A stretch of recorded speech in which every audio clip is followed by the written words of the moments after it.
Meu nome é Natália Salazar E eu sou a Renata Schmidt. e esse é o podcast Pátria Amada Criminal. Sejam bem-vindos. Bem-vindos. Tudo bom? Temos recados? É um recadinho só. Gente, eu não sei se vocês estão vendo no nosso YouTube, mas agora a gente tá soltando compilados em vídeo também. Então, para quem gosta, né, a gente tá soltando por temas também. Então tem mulheres assassinas, mistérios sem solução, tem relatos de vocês, tem um monte de coisa. Então, para quem gosta de nos ouvir para dormir, tem mais compilados ainda. A gente tá soltando pelo menos 2 compilados toda semana. Então fica ligado. E se você ainda não é inscrito no nosso canal, vai lá e se inscreve. A gente tem bem mais ouvintes no podcast do Esse que é no outro YouTube. recado. A gente sabe que muita gente que assiste o YouTube não se inscreve no canal. Por favor, gente, é extremamente importante que você se inscreva no celular da sua mãe, do seu pai, da sua namorada, do seu namorado, dos seus amigos, porque é só se inscrever para ajudar muita gente, muito, vocês não têm ideia do quanto. Dá até pra você ouvir a gente, tipo, ouvir o nosso YouTube no YouTube Music também. Se você não gosta de ficar no aplicativo do YouTube, o YouTube Music também estamos lá, Então, gente, os nossos vídeos e tal. Sim. E se a gente bater 10.000 inscritos antes da nossa viagem pra Berlim, a gente vai abrir uma live de lá. A gente vai festar juntos. Então, festa em Berlim. Sim, Já sabe, né? Se inscreve, faz favor, por gentileza, ajuda nós. sim. E era isso que tinha de recados. Então vamos ao episódio. Yes. Para fazer esse episódio, eu usei principalmente um artigo de 2018 da Lauren Smiley para Glamour.com, artigos do The New York Times, do Washington Post, da CNN, da People Magazine, da BBC, da NBC News e um artigo do The Appeal. E depois de terminar o meu roteiro, eu também ouvi o podcast da Glamour Magazine para iHeartRadio chamado Broken Hearts. Em 2014, em Ferguson, no Missouri, a polícia respondeu uma ocorrência de um suposto assalto numa loja de conveniência. E eu digo suposto porque a gente não sabe se não existe consenso se foi um roubo ou não. De qualquer modo, o suposto assaltante, um jovem de 18 anos sem antecedentes criminais chamado Michael Brown, nunca foi julgado.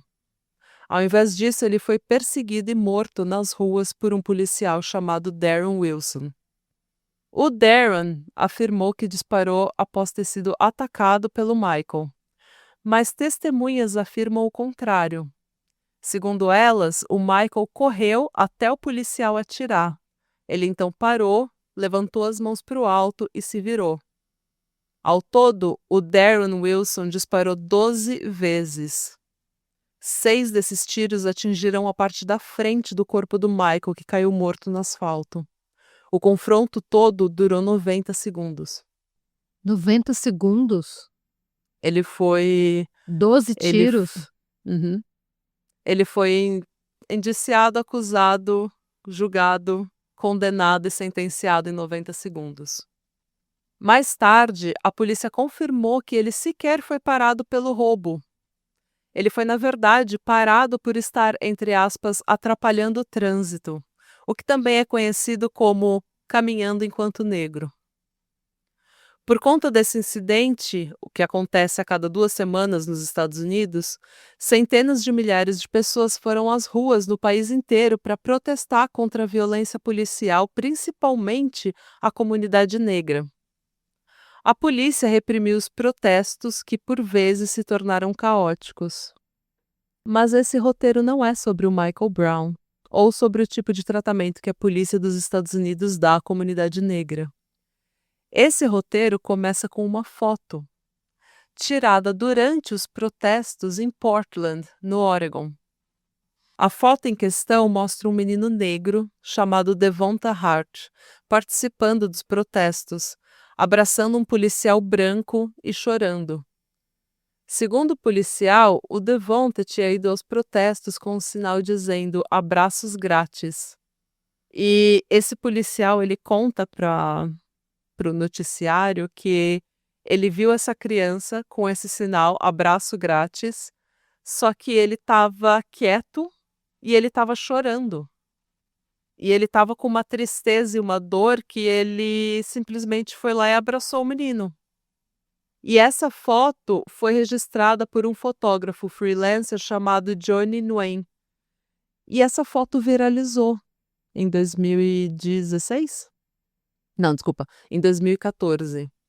Essa foto viralizou e fez história, saiu em todos os noticiários. Era como se fosse um momento de reconciliação entre policiais brancos e a comunidade negra, pedindo paz. Mas, alguns anos depois, a gente ficou sabendo que, por trás da beleza dessa foto, havia mais uma história dolorosa, que é a história da família Hart. E é sobre essa história que a gente vai falar, porque eu fiquei sabendo desse caso num subreddit que chama, eu não lembro como o subreddit chama, mas ele é História por Trás da Foto. Quem era a família Hart? A Jennifer Hart e a Sarah Gangler se conheceram na Universidade Northern State, na Dakota do Sul, onde elas cursaram o que seria o nosso curso de pedagogia. Eles falam education, né, que eles chamam. Sabe quem tem um PhD em education, que seria Uh-uh. pedagogia? Shaquille O'Neal. Meu Deus, Sabia que o Shaquille O'Neal tem um PhD? meu Deus. Ele vive festando em Ibiza, porque ele é DJ, ele só festa hoje em dia. Ele só festa, só curte a vida. Ele é o Ronaldinho Gaúcho do basquete. Ele é, total. Mas ele tem um PhD porque a mãe dele uma vez falou: Poxa, não tem um doutor na nossa família. E daí ele resolveu fazer um PhD, ele já tinha um mestrado, ele resolveu fazer o PhD só pra agradar a mãe. Pra ter um Pra falar, doutor. agora tem um doutor. Agora tem um doutor Oh, na sua família. Bonitinho, né? sim. Curiosidade sobre o Shaquille O'Neal. Eu gosto muito dele. A Sarah se especializou em educação especial, enquanto a Jennifer não terminou os estudos. Em 2005, elas entraram em uma união estável e começaram o processo de adoção para assim se tornar uma família. Elas só viriam a se casar em 2009, no Connecticut, já que o casamento entre pessoas do mesmo sexo não era permitido em todo o país. Mas, como eu falei, antes delas se casarem, elas começaram um processo de adoção. Elas tinham muita vontade de se tornar uma família. Em 2006, elas adotaram Abigail, Hannah e Marques, de 3, 4 e 8 anos, que eram 3 irmãos. Então, é muito difícil você adotar crianças que já não sejam mais bebês, que já tenham diferentes idades e, principalmente, grupos de irmãos. Porque as pessoas normalmente querem um bebezinho e elas querem um só, porque ter um filho bebê recém-nascido dentro de casa já é muito trabalho, né? Então é muito difícil, normalmente grupos de irmãos que vão parar no sistema, eles ou são separados ou nunca adotados. Mas elas adotaram esses 3 irmãos. Essas 3 crianças eram crianças negras. E a Jennifer e a Sarah são 2 mulheres brancas. Então, para entender melhor a necessidade dos filhos, a Jennifer e a Sarah fizeram um curso sobre diversidade racial e sobre como criar filhos com histórico de abuso e trauma. Uma assistente social escreveu em um relatório que a família usava toda oportunidade possível para celebrar a herança étnica dos filhos. A assistente social também escreveu que acreditava que a família fosse apta para adotar um segundo grupo de irmãos. Meu Deus. E em 2008, elas adotaram Sierra, Jeremiah e o menino da foto, Devonta, de 1, 2 e 4 anos. Nossa, mas elas deviam ter bastante dinheiro, porque exige uma certa condição financeira, não? São seis crianças? Mana, 6 crianças em 3 anos. Sim. Imagina isso, 3 anos, você vai de 0 crianças para 6, em diferentes idades. E todas essas crianças eram negras. Elas foram adotadas do Texas. A mãe da Sierra, do Jeremiah e do Devonta tinha perdido a guarda das crianças por conta de um problema com o uso de substância. Elas foram para os cuidados da tia, mas a corte resolveu tirar as crianças da custódia da tia depois que ela permitiu que a mãe biológica das crianças cuidasse delas por um dia quando ela precisou trabalhar um turno extra. Então também existe, nesse caso, uma questão, um debate sobre quem tem o direito de adotar crianças, porque a tia, ela tinha condições e ela estava disposta a cuidar dessas 3 crianças, na verdade 4, porque eles tinham um irmão mais velho que não foi adotado porque tinha problemas comportamentais, mas a tia tinha condições de cuidar dessas crianças e interesse. Só que ela precisou trabalhar um segundo turno no trabalho. E daí ela ligou para a mãe biológica das crianças e falou: "Você pode olhar as crianças até eu voltar?". E a corte descobriu e ela perdeu a guarda das crianças. E a criança foi de uma família, de um membro familiar, para um casal de estranhos que não tinham, eles não tinham conexão nenhuma com essas pessoas, né. Bem, as crianças então foram para uma família temporária até serem adotadas pela Jennifer e pela Sarah. No ano seguinte, o casal decidiu usar um doador para que a Sarah pudesse engravidar. Segundo a Jennifer, ela chegou a ficar grávida, mas sofreu um aborto espontâneo pouco tempo depois. E o plano meio que foi deixado para trás. E nas redes sociais, a família Hart era a família perfeita. Elas mostravam fotos e vídeos dos filhos sorrindo, cantando e curtindo uma vida tranquila e segura depois de toda a instabilidade dos primeiros anos. Não só isso, eles eram a família pôster do progressismo, já que a própria existência dessa família desafiava os conceitos de uma família tradicional. Era um casal de lésbicas, com 6 filhos adotados, todos de origem afro-americana. Juntos, eles participavam de protestos e lutavam por igualdade racial e de gênero.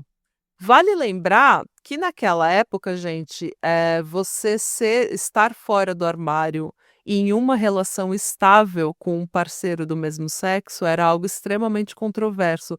E as pessoas, inclusive, os debates públicos, inclusive, eram muito difíceis. Era tipo, essas pessoas estão destruindo a nossa família. Essas pessoas são pecadoras. É claro que eu amo a pessoa, mas eu não amo a doença mental que ela tem. Esse tipo de debate, gente, era completamente aberto. As pessoas falavam que era uma doença mental, que era um É. pecado, que era um demônio, que era uma coisa absurda. O Então mundo mudou você muito nos últimos anos. nossa, demais. É bom a gente E pensar nisso nesses tempos trevosos que a gente tá vivendo, porque assim, tá ruim, mas era muito pior lá atrás. A gente até E que vai e melhorar. vai Num melhorar. curto período de tempo, vai melhorar. Para você ter uma ideia, no primeiro turno do Obama, o casamento ainda era proibido. Você Nossa. vê, em 2009, quando elas se casaram no Connecticut, Connecticut era um dos poucos estados que já tinha o casamento legalizado. Todos os casais iam para esses estados para poder se casar. E elas eram esse pôster, né, 6 crianças que tiveram um início de vida extremamente traumático, extremamente abusivo, foram parar no sistema, foram adotados por essas 2 lésbicas, e elas passavam a vida levando essas crianças em protestos e lutando por igualdade racial e de gênero. As crianças tinham uma dieta vegana e orgânica, era aquela coisa pôster realmente do Do progresso, do típico progressista. o clichê do progressista, do esquerdista. Obviamente, em 2016, elas fizeram campanha para o Bernie Sanders, inclusive tem vídeos do Bernie Sanders falando e a família, atrás dele. Então, elas meio que sempre tiveram no foco do progressismo. Vendendo a imagem da família. Tá. Exatamente. Não é a família tradicional brasileira, essa daqui é a família progressista brasileira. A família alternativa brasileira. Exatamente. E assim, eu só tô falando com essa com descendência, gente, porque esse não é o Pátria Amada Feliz, eu tô imaginando que tudo vai dar muito errado. Se Pois é. eles fossem realmente uma família progressista good vibes, eu ia achar Como eles tem incríveis, tá? tantas, né? Mas não. Sim, é que eu já tô prevendo, eu tô vendo a foto deles com a camisetinha, tudo combinando, me passou super família Turpan vibes, e aí já me deu um frio na espinha, assim. Vocês vão ver essa imagem no nosso YouTube, nos cortes que a gente faz dos episódios, vai estar lá para vocês verem a foto que eu estou me referindo, e a gente vai postar no nosso Insta também, mas é só por isso que eu tô criticando, tá? Se elas fossem o que elas estão dizendo ser, eu ia achar muito legal. Não seria um tema desse podcast, né? Por quê, É. gente? Porque o que as redes sociais não mostravam é que, na verdade, o casamento da Jennifer e da Sarah não era um conto de fadas. E que na casa da família Hart, as 6 crianças passavam por todo tipo de abuso. Elas foram denunciadas para os serviços de proteção à criança e ao adolescente, mas driblaram muitas das consequências, tirando as crianças da escola ou se mudando para outro estado. Em 7 anos, elas passaram pelo Minnesota, Oregon e Washington. Elas foram denunciadas em cada um desses estados, mas a falta de preparo, recursos e comunicação fizeram com que o estado, em geral, falhasse com essas crianças. E o que aconteceu, gente? Para começo de conversa, antes delas adotarem todos esses filhos negros lindos, né, esses acessórios na performance progressista, antes disso elas tinham servido de foster parents, pais temporários para uma menina de 15 anos. A menina tinha vários problemas para confiar nelas e se sentia muito insegura. Ela estava claramente passando por um momento muito difícil e achando a adaptação muito difícil. É o que é normal, né? E 15 anos é uma fase difícil. Você é desconfiada, você é cínica, você é mal-humorada, você tá cheia de hormônios, e daí você ainda tá numa situação em que você tá com pais temporários porque a sua família não pôde cuidar de você. É muita instabilidade, gera muita ansiedade, e isso acaba gerando muito cinismo, porque a criança tem que crescer muito rápido. Claro. Então, é de se esperar nesse tipo de situação, mas a Jennifer e a Sarah, elas não gostavam dessa menina, porque elas falaram que essa menina era uma menina muito difícil, que ela era suicida, que ela tinha uma vibe negativa, que ela era isso, que ela era aquilo. E Então você não quer um filho, você quer um party friend, né? foi o que eu falei, essa menina, ela não é um acessório na performance progressista. É 6 isso. crianças negras, todas muito bonitas, isso é né? Daí a rede social bomba. Não, e o pior é que não, e o pior é que, assim, vendo a foto, é uma família Muito bonita mesmo, né. Dá desespero de saber, Sim, é triste, né, eu não sei se dá mais desespero ou mais tristeza. eu acho que é um misto. É. Mas essa menina, ela tinha muitos problemas, e a Jennifer e a Sarah frequentemente falavam que elas queriam adotar crianças, e elas chegaram a mostrar a foto dos filhos que elas adotariam. E a menina achou que ela estaria na família também, que ela seria uma big sister, que ela seria a irmã mais velha. Um belo dia, porém, elas largaram essa menina na terapia e nunca mais foram buscar. Você fazer isso, pra uma menina que já tem todo o trauma de abandono, de estar é uma coisa tão desumana, que Uhum. eu não sei como elas não foram blacklisted em todos os lugares, assim, como elas não foram vetadas de poder Adotar adotar de crianças. novo, porque se você é capaz de uma coisa dessa, e mostrar para ela as crianças que elas iam adotar, sabe, para mim, o estado começou já falhou com essas crianças antes delas chegarem na casa. Sim, e eu vou falar um pouco por que isso aconteceu. Mas enfim, essa menina, quando ela chegou na terapia, o terapeuta explicou que ela não ia mais voltar para casa e que ela estava sendo encaminhada para uma outra casa onde as coisas dela já estavam. Nossa, gente. Aí, olha isso. Como eu falei, em 2006, elas formalmente adotaram o primeiro grupo de irmãos, né, que é a Abigail, Hannah e Marques. Em 2008, elas adotaram a Sierra, o Jeremiah e o Devonta. Os primeiros sinais de abuso apareceram já em 2008, no Minnesota, onde elas foram denunciadas 6 vezes por abuso ou negligência.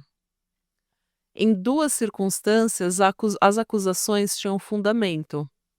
Em 2008, uma professora notou que a Hannah apresentava hematomas no braço esquerdo. E quando questionada, ela disse que sua mãe Jennifer havia batido nela com um cinto. Nessa ocasião, elas falaram que a Hannah havia caído das escadas. Em 2010, a Abigail relatou para uma professora que ela tinha machucados no corpo, que ela tinha dores no corpo. Nessa ocasião, a menina contou que teria sido acusada de roubar uma moeda. A Jennifer teria levado a menina até o banheiro, colocado sua cabeça embaixo da água fria e socado ou enforcado a menina. As fontes diferem um pouco de qual que foi o tratamento. Mas essa questão de que ela colocou a menina embaixo da água fria para meio que fazer ela confessar que ela tinha roubado a moeda, que era tipo um penny, sabe? É tipo É centavos. literalmente um centavo. Isso aparece em todas as fontes. Uma investigação foi aberta e todas as crianças relataram já terem apanhado ou ido para a cama sem jantar como punição. Mas foi a Sarah quem confessou ter batido na filha depois de, entre aspas, perder o controle. Isso porque o dinheiro que elas recebiam do Estado para essas crianças adotadas, né, o apoio financeiro por adotar as crianças, vinha para o nome da Jennifer. Então, foi a Sarah que tomou a culpa para Jennifer não perder, provavelmente para ela não perder o apoio.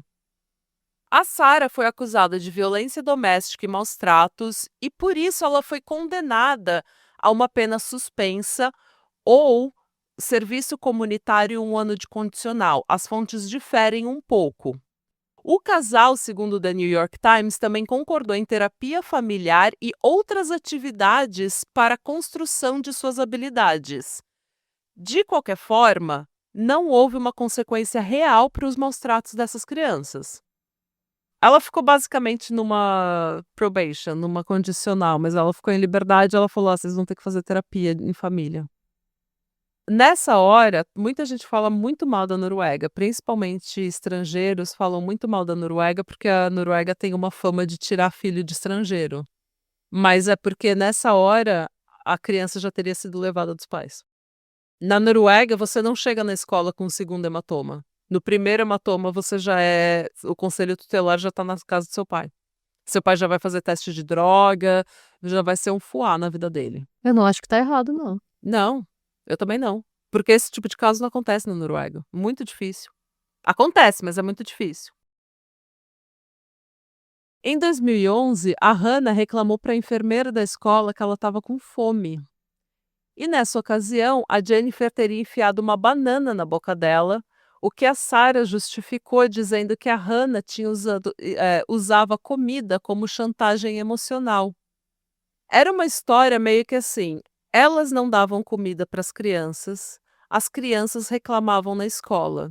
Quando a escola ligava, elas falavam que as crianças tinham transtornos alimentares e que elas eram muito ruins para comer, elas tinham várias questões alimentares e que elas deveriam apenas receber água. Tá certo, você tem um laudo? Você tem um porque pra mim, se você não consegue provar esse tipo de coisa, Pois é. Para a eu acho que você tem que escola, tender a acreditar na criança, não no pai, né, você tem que acreditar na suposta vítima, não no agressor, né, no suposto exatamente. agressor.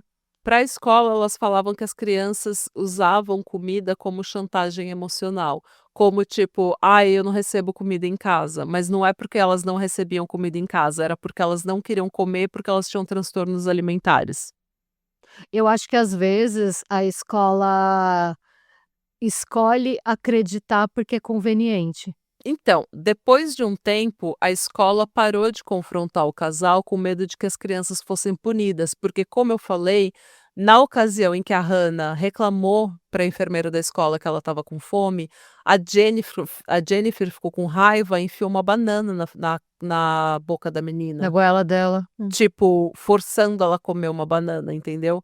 Então, eu acho que é isso, eu acho que a escola viu que estava piorando e meio que sem ter provas do que elas estavam falando, sabe, de acusar alguém. Elas provavelmente denunciaram, mas elas não tinham provas. E daí elas ficaram naquela situação em que eu acho que tá acontecendo, mas eu não tenho prova, e se eu ficar enchendo o saco, as crianças vão ser punidas por estarem falando Entendi. comigo. Ou as crianças vai acontecer o que aconteceu. Após esses incidentes, as crianças foram retiradas da escola e passaram a ser educadas em casa. Não demorou muito para que todas as crianças fossem retiradas da escola. E elas voltaram depois que elas se mudaram para outro estado, para o Oregon, só que depois elas foram retiradas da escola também. Então foi uma coisa que elas nunca tiveram uma socialização na escola. Elas nunca tiveram a oportunidade de ser apenas crianças na escola. No podcast Broken Heart, eu não achei esse podcast muito bom, tá? Para falar a verdade, eu achei bem ruim. Mas é muito bom porque daí você vê gente que conhecia a família falando delas. Tá. E uma das coisas que uma das mães da escola fala é que, as crianças eram muito pequenas, elas pareciam ser muito mais jovens do que elas eram, e 2, que elas saíam da van e elas ficavam em linha, assim, em fila, esperando a ordem de poder ir para a escola. Elas eram altamente disciplinadas, mas num nível de que não era disciplina, era assim, era um pequeno exército, era um controle Num nível absurdo. assustador, né, num nível que te dá uma red flag, né. Porque não é de criança, gente. Criança tem que gritar, criança tem que sair correndo, criança tem que pular, criança tem que estar conversando, criança tem que estar rindo, entendeu? Criança não é pra ficar, criança não sai do carro e fica em linha esperando o próximo comando, não é cachorro.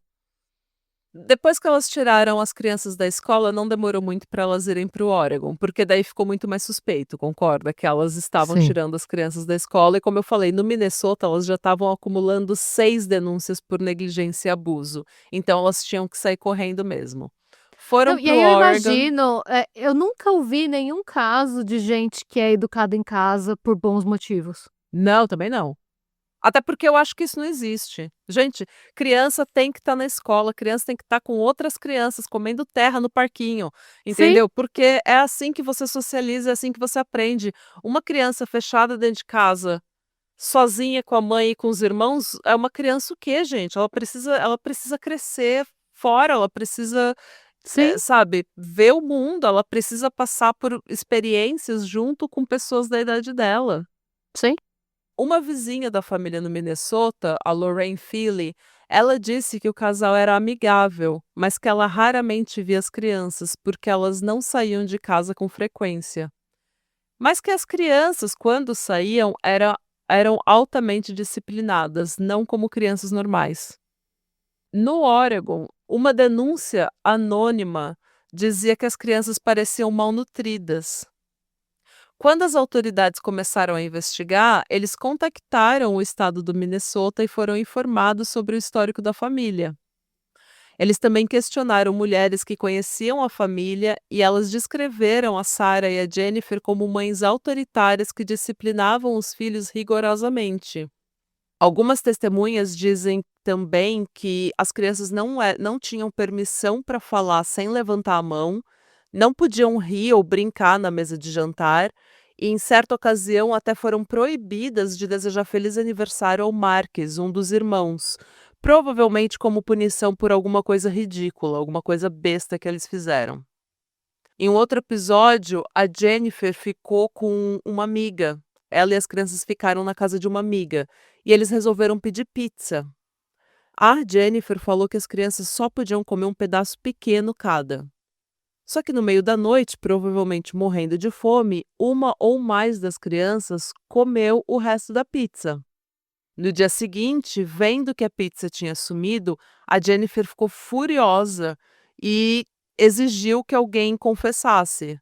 Como ninguém admitiu ter comido a pizza, ela falou que as crianças não poderiam tomar café e falou que elas deveriam ficar na cama delas por 5 horas, em silêncio, como punição. Então, vai se formando essa Essa narrativa. essa fotografia, né, São mulheres extremamente rigorosas que controlam as crianças com comida Sim. e com punição física, e quando elas estão nas redes sociais, elas posam como a família perfeita, a família que ama os filhos. Tem uma foto que depois eu te mando, é uma foto que a Jennifer tirou, porque ela ficava em casa, Sarah trabalhava fora e a Jennifer ficava em casa cuidando das crianças e ensinando as crianças, ela era professorinha das crianças. Tem uma foto que ela tirou assim de cima, com a sala forrada de jornal e eles pintando.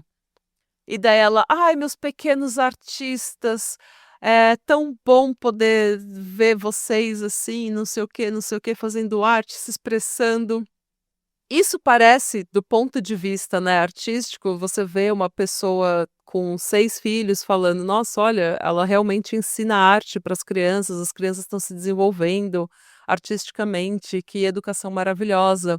Só que se você olhar com um pouquinho mais de cuidado, não é muito cuidado, pouquinho mais de cuidado, você já vê que as 3 crianças que estão na foto estão extremamente magras, a ponto de você poder contar as costelas dessas crianças. Precisava alguém só prestar atenção um pouquinho a mais e ver através daquela fachada de família progressista, linda, pôster de tudo que é maravilhoso, sabe. E você ia ver que as crianças estavam tão magras que dava para contar as costelas dela. E que não é normal uma criança estar magra daquele jeito. Não. Mas elas falavam sempre para os amigos que as crianças tinham uma dieta vegana e orgânica e que elas tinham transtorno alimentar. Então que era muito difícil alimentá-las, porque elas tinham passado por tanto trauma e abuso no início da vida, que era muito difícil alimentá-las. E dá pra ver que na foto estão todas com várias sobreposições de roupa, né, pra Sim. parecerem mais recheadas. E essas crianças Tá todo mundo com, tipo você vê o tamanho delas, independente da idade que você acha que elas tenham, elas estão mais velhas, 2, 3 anos.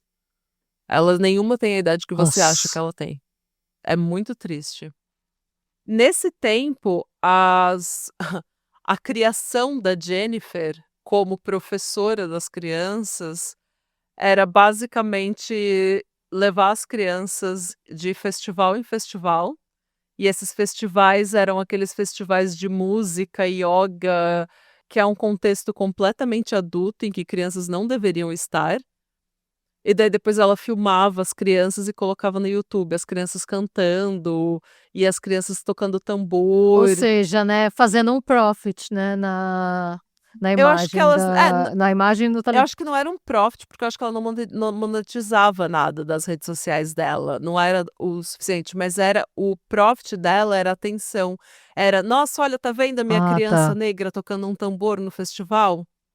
Olha como ele tá conectado à sua ancestralidade, como eu, mulher branca, permito isso. Sou educada o suficiente para fazer o meu filho preto tocar um tambor no festival", sabe, era uma coisa muito performática. Assim, se Tá. a gente não soubesse da história, a gente não ia achar nada demais, porque nós somos progressistas, esquerdistas, que os nossos amigos são essa galera mesmo, entendeu, que vai em festival e toca uns tambor. Mas você vendo Estamos sempre tocando tambores, se derem é, tambores pra gente também mas tocá-los-emos. você sabendo da história e sabendo do que acontece É, por não, é trás daqueles ridículo. posts de rede social, você vê que essas crianças realmente foram usadas como acessório para vender uma imagem progressista. Imagina você, num momento você tá sendo, tipo, agredido em casa, e no seguinte você é obrigado a posar sorrindo e demonstrando amor na mesma pessoa que estava te torturando na frente da câmera. Exatamente. Tipo, imagina como fica a sua cabeça crescendo assim. Uhum. São crianças, eles estão numa fase, tipo, de formação da identidade, da visão de mundo. Olha a ferida que você coloca na alma dessas pessoas, porque por N motivos você tem baixa autoestima e precisa de validação externa pra se sentir digno de Ah. alguma coisa, sabe. É uma coisa cruel em tantos níveis. E a Jennifer era uma mulher complicada. Ela falava que era muito ela postava nas redes sociais o quão difícil era ser um casal lésbico, o quão difícil era ser mãe de 6 filhos negros num país com tanta injustiça racial. O que assim, sim, é Sim, você está correta. Só que ela batia muito nessa tecla nas redes sociais, dizendo que ela não tinha uma rede de apoio. Mesmo que ela tenha alienado a própria família da rede de apoio dela. Ué, claro, né, porque a família dela vendo esses absurdos ia falar alguma coisa, né. Exatamente. O pai dela, se não me engano, o pai dela criticou o jeito que ela tratava as crianças e ela alienou os pais, falando que eles eram homofóbicos. Então daí entra num outro debate a respeito desse caso, que é, as pessoas elas ou ignoravam as red flags ou elas viam, como vários vizinhos viram, mas eles não quiseram ser indiscretos, porque como era um casal lésbico numa época extremamente homofóbica, não que hoje não seja homofóbico, mas assim, eles tinham muito medo de ser mal interpretados, de acharem que eles estavam sendo homofóbicos, quando na verdade eles só estavam demonstrando, preocupação. Preocupação com a violência. Hum. Tanto que quando elas eram denunciadas, essa era a desculpa, né, de que: "Ah, não, isso é homofobia, isso é racismo, porque as minhas crianças são pretas e eu sou branca". Então era o esvaziamento da pauta, né. Depois que a foto mostrando o Devonte chorando, abraçando o policial durante os protestos no Oregon viralizou, a Jennifer usou o Facebook para falar sobre o racismo estrutural que assola o país. Com essa foto viralizando, vários noticiários fizeram uma matéria sobre essa foto. Ela atraiu muita atenção. E segundo ela começou a receber ataques homofóbicos e racistas e até denúncias de morte. O que eu acredito, porque como eu falei, né, 2014 era uma outra época, A internet era pior ainda. mas é muito difícil de acreditar nela sabendo tudo que a gente É. sabe hoje, né, sabendo que ela era performática. E como a foto de uma criança chorando com uma expressão de dor atraiu muita atenção, o casal achou que seria melhor se mudar novamente. Olha. E a família se mudou para um lugar bastante isolado no estado de Washington, onde os poucos vizinhos que eles tinham eram bastante afastados, separados por muitas árvores e cercas. Que foi o que a mãe do Ed Gein fez, né. Elas viviam, ao mesmo tempo que elas viviam off the grid, elas também viviam constantemente online postando coisas dos filhos. E quando eu falo elas, gente, é a Jennifer, tá? A Sarah trabalhava fora, ela trabalhava em lojas de departamento, ela trabalhava muito e ela era o ganha-pão da família, ela era a provedora da família, então ela não tinha muito tempo para ficar no Facebook, entendeu? Mas ela participava da violência também? Ela foi se tornando mais e mais tolerante com o tempo. Segundo Devonta, ela não participava no início, mas ela foi se tornando cada vez mais tolerante com o comportamento da Jennifer, que foi se tornando cada vez mais abusiva. Os vizinhos mais próximos da família eram o casal Bruce e Dana DeKalb. Eles relataram que estavam empolgados por finalmente terem vizinhos próximos, mas que eles raramente viam a família. Tanto que eles falaram que nos primeiros meses, eles falaram: "Mas gente, se mudou a gente aí mesmo? Porque a gente viu o povo se mudando, mas a gente não vê ninguém. Cadê? É. Cadê essa gente? Não tem uma criança na Ainda rua, mais com 6 criança, não tem né. uma bicicleta jogada no quintal, como é que pode um negócio desse? Como é que você pode ter uma criança e não ter uma É. bicicleta jogada no quintal?" Um dia, eles se cumprimentaram rapidamente. A Jennifer estava dirigindo, a Sarah saiu do carro e foi cumprimentar os vizinhos, o Bruce e a Dana, e voltou. Enquanto isso, a Jennifer continuou atrás do volante e só acenou. Então, esse foi o contato com os vizinhos que eles tiveram. Até que, em agosto de 2017, a Hannah tocou a campainha do casal às 1h30 da manhã. Ela estava envolta em um cobertor, parecia amedrontada e tinha galhos no cabelo.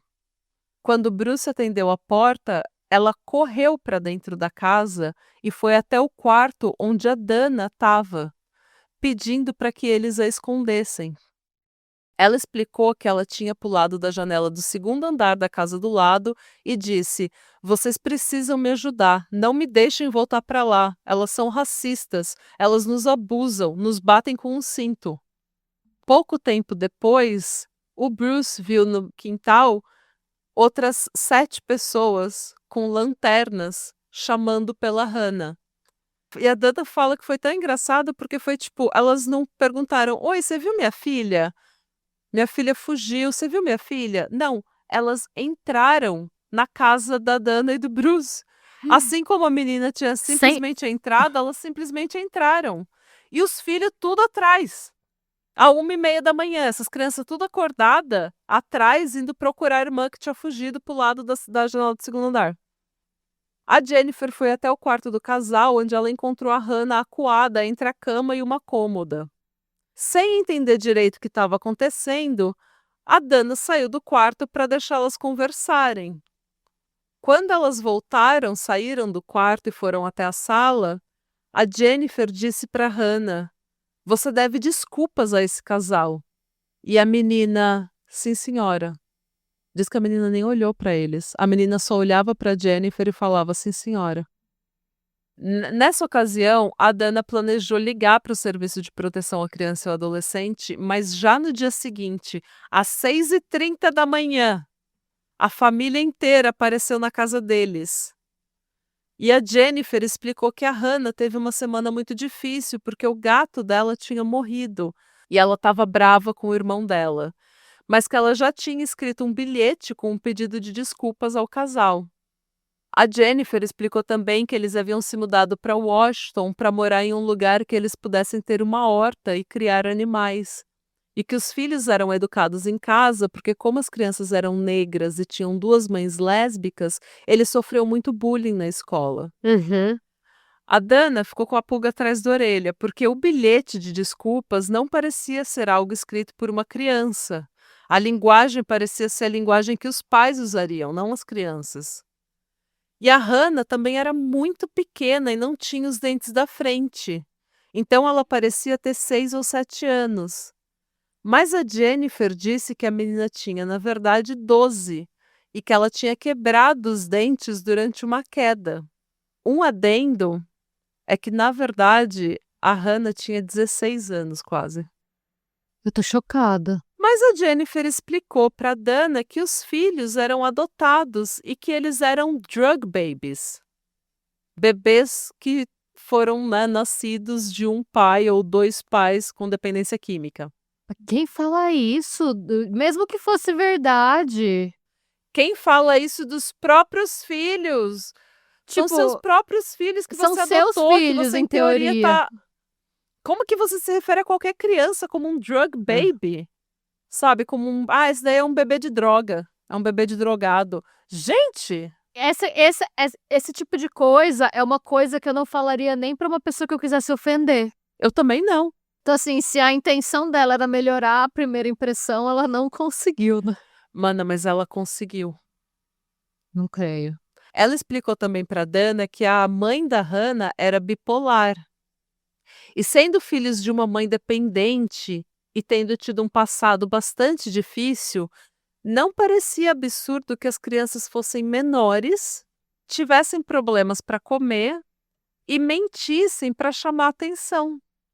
No final, a Dana falou que a Jennifer fez um trabalho tão bom que ela realmente ficou convencida de que as crianças estavam bem e de que aquilo foi tudo algo para chamar atenção, coisa de criança, coisa de adolescente.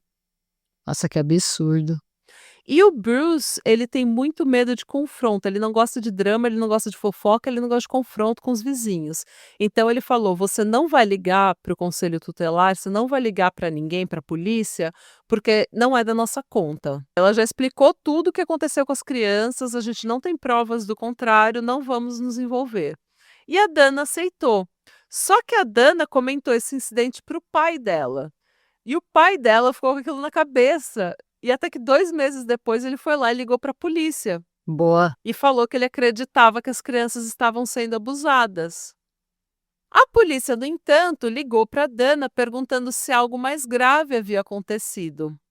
E a Dana respondeu dizendo que não, que foi só aquele incidente, mas que ela nunca via as crianças estavam sempre dentro de casa. Então não tinha como ela saber de nada.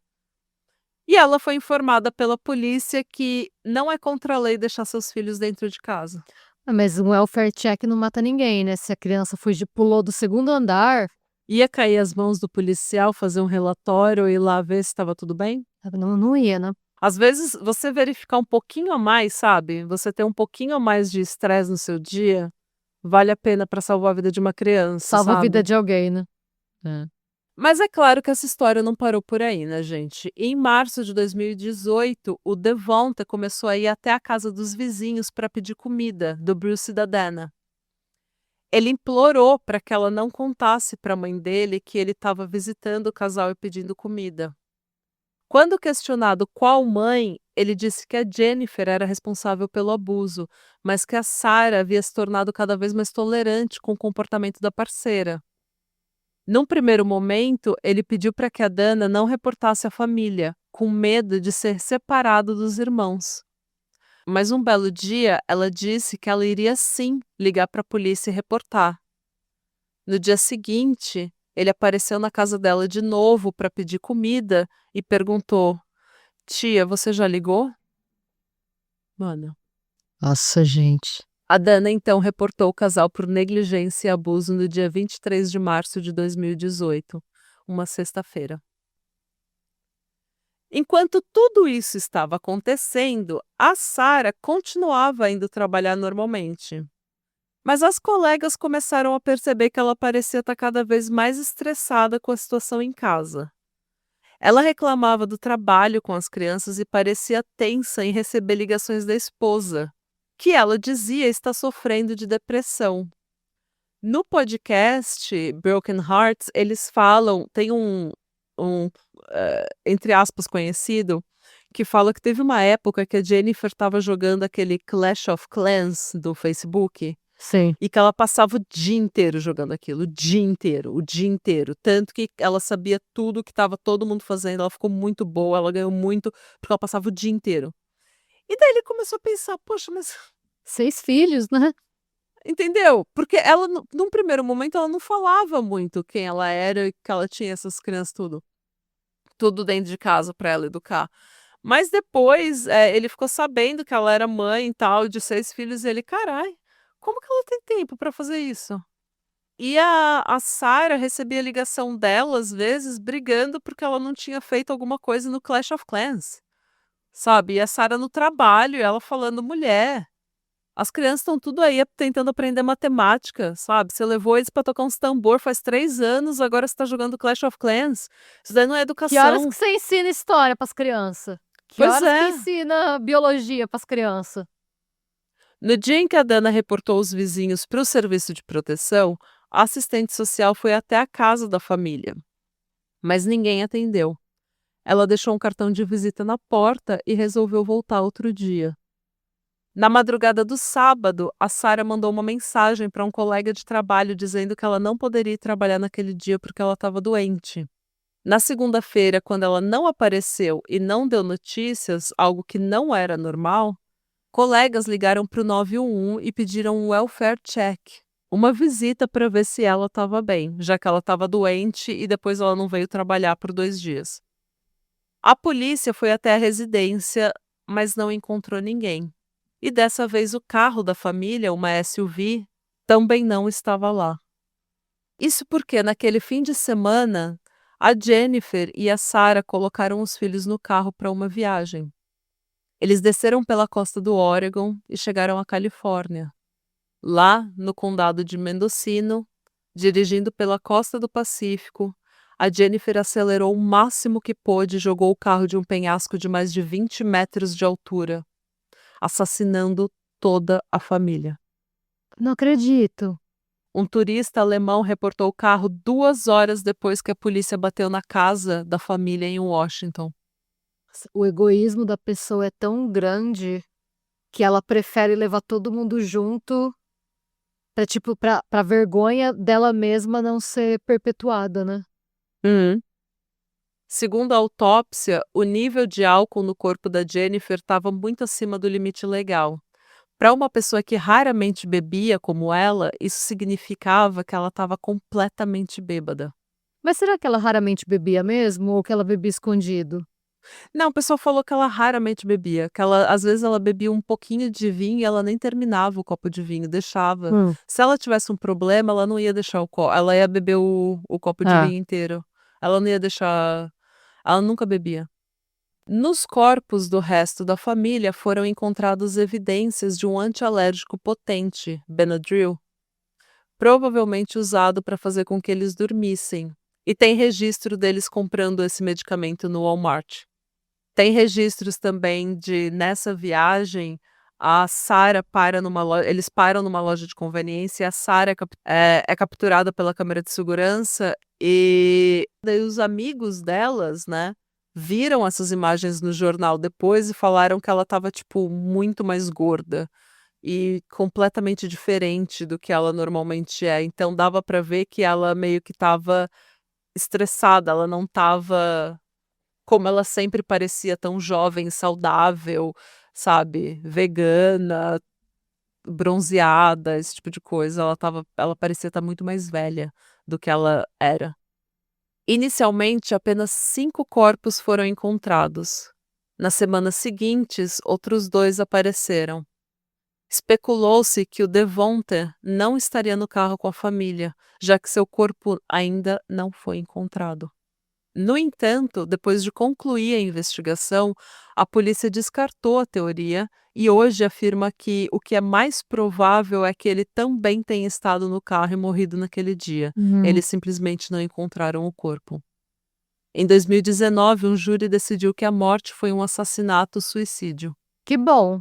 Especula-se muito se a Sarah sabia do que estava acontecendo ou não. É isso que eu ia te perguntar. Num primeiro momento, como a Sarah, ela era a mais submissa das duas e ela meio que tolerava o comportamento da Jennifer e meio que fazia as vontades da Jennifer, as pessoas especularam de que ela não sabia de nada. Só que quando eles investigaram o conteúdo do celular e dos tablets dela, eles viram que ela fez buscas no Google sobre morte por afogamento, overdose de medicamentos sem receitas, quanto Benadryl seria necessário para matar uma mulher do seu porte e quanto tempo levaria para, entre aspas, morrer de hipotermia enquanto se afoga em um carro. E essa é a trágica história da família Hart. Nossa, gente, me partiu o coração essa história. Eu quero. Essa é uma daquelas histórias que me faz querer muito acreditar em céu e inferno, porque eu acho que tem um círculo especial no inferno pra gente assim, pra gente que nem essas 2 mulheres. E muito se especula sobre quais foram as causas que levaram a Jennifer e a Sarah a fazer o que elas fizeram. Uma das teorias é de que havia uma doença terminal na família. A Jennifer menciona câncer em um post do Facebook, só que nada disso foi provado, não existe registro de que ela tenha tido ou tenha passado por um tratamento contra a doença. A gente sabe que elas tinham dívida, tinham acumulado dívidas, mas não era algo impagável, não era uma coisa que elas jamais conseguiriam pagar. Era tipo $15.000, não é motivo para você assassinar sua família inteira. E existe o relato de que a Jennifer estava extremamente deprimida e a Sarah, né, trabalhando muito.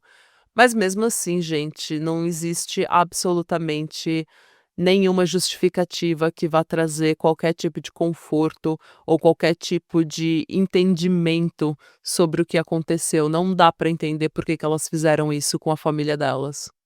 E assim, a Sarah, ela me confunde um pouco. Eu acho que porque o casamento delas, imagina, para um casamento normal já é difícil você ter 1, 2 filhos no decorrer de 5 anos.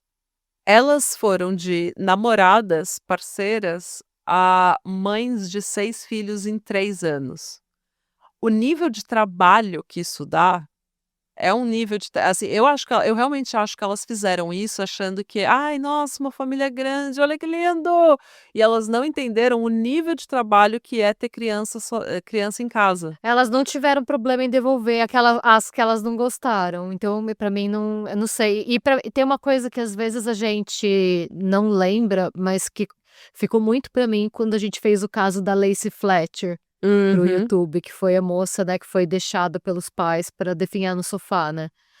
às vezes, a ausência de ação também é uma É agressão. uma ação, é. O fato dela saber e não fazer nada fala muito alto para essas crianças que elas não poderiam contar com ela. Sim. Então não é porque você não é o que bate que a culpa também não é Ah, sua. com O não certeza, fazer com nada certeza. é uma agressão por si, sabe. Então eu não consigo nossa, Não, eu não não, passo pra mim, pano nenhum assim, pra as 2 ela. são igualmente não, mas pra mim elas são igualmente responsáveis. Sim, eu não passo pano nenhum pra ela.